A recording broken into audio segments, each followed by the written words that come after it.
I'll be talking about the effects of performance-enhancing drugs in sports, how they affect the player's health, player's performance, and the player's reputation in the industry. Performance-enhancing drugs are changing the game. They've been affecting sports industry for years and remain a hot debate topic among everyone from sports broadcasters to couch potato sports fanatics. The effects of doping can be extremely harmful to both an athlete's body and reputation, but that doesn't stop the athletes from using PEDs to boost their performance. Jim Sensenbrenner, a member of the House of Representatives, was quoted saying, "These days, the temptation to use steroids in sports has become too great for many young athletes. This is despite the fact that organizations have implemented stricter PED policies. Performance-enhancing drugs have affected the sports industry in a variety of different ways, both positively and negatively, including impacting the athlete's health, an athlete's performance, and an athlete's popularity in the industry. The effects of an athlete's health that are using PED has been a huge impact. The use of these drugs can even be deadly.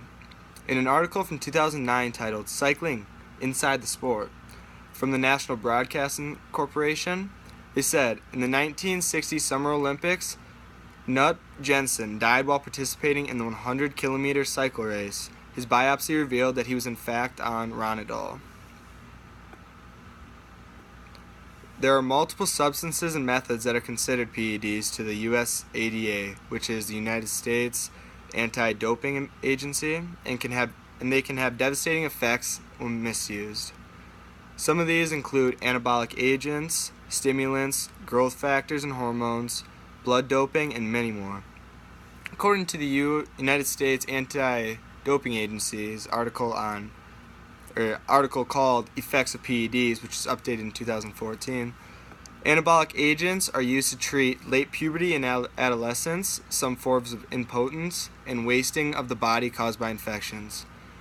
The abuse of these drugs may result in liver damage, stunted growth in adolescence, increased aggressiveness and sexual cravings, also known as roid rage, depression that has been known to lead to suicide in affiliation to withdrawals of the drug, and much more.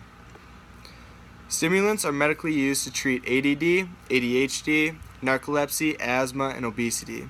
When stimulants are misused, they have negative effects on normal functions such as increased heart rate, increased blood pressure, and increased risk for heart attacks and strokes, and may even cause insomnia and/or anxiety.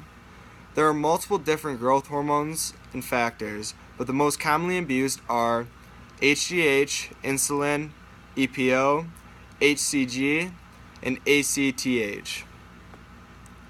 Each substance is responsible for causing a different psychological problem, but HGH and EPO are responsible for causing hyperextension and blood cancers, while just HGH causes thyroid problems, loss of vision, high blood pressure, heart failure, and many others.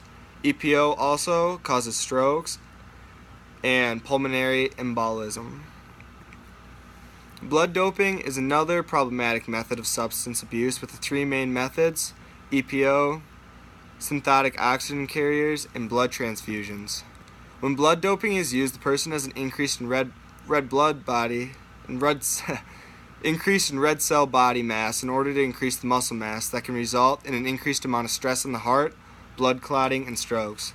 Despite the many risks of PEDs, the benefits outweigh these risks in many people's eyes. The assorted amount of illegal drugs that athletes take are solely constructed to boost their performance. Jose Canseco, a former MLB outfielder, commented on PEDs in sports and said, "For certain individuals, I truly believe, because I've experimented with it for so many years, that it can make an average athlete a super athlete. It can make a super athlete incredible, just legendary." According to the Join Together staff from Partnership for Drug-Free Kids, which was updated in 2013, steroids, as an example, boost testosterone, allowing for an athlete to gain muscle much quicker, and also allows for the athlete to train harder by reducing damage to muscles that is obtained during training. A 2015 article from the School of Professional Studies called "Why Do Athletes Risk Using Performance-Enhancing Drugs?" It was presented that in the NFL, 60% of all steroid suspensions involve linemen. Athletes are not just athletes. They are heroes to millions of people all around the world. The fact that PEDs have such extreme benefits when it comes to performing could be the reason why athletes take that risk. Improvements to an athlete's skill level can result in a substantial amount of money to an athlete's contract. With a whole new set of skills that were caused by PEDs, an athlete is bound to attract a lot more of attention from fans as well. Although, if an athlete is caught doping, it may send the wrong message to people who look up to that athlete as a role model. People may think that because their favorite athlete did it, they can do it too, even if it is illegal.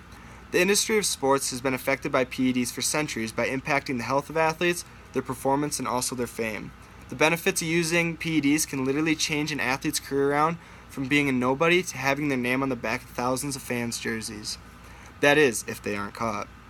With leagues continuously implementing stricter drug policy, it is becoming harder and harder to get away with doing these drugs. Although performance-enhancing drugs can make an athlete a super athlete, is it really worth ruining your health? How about ruining your life?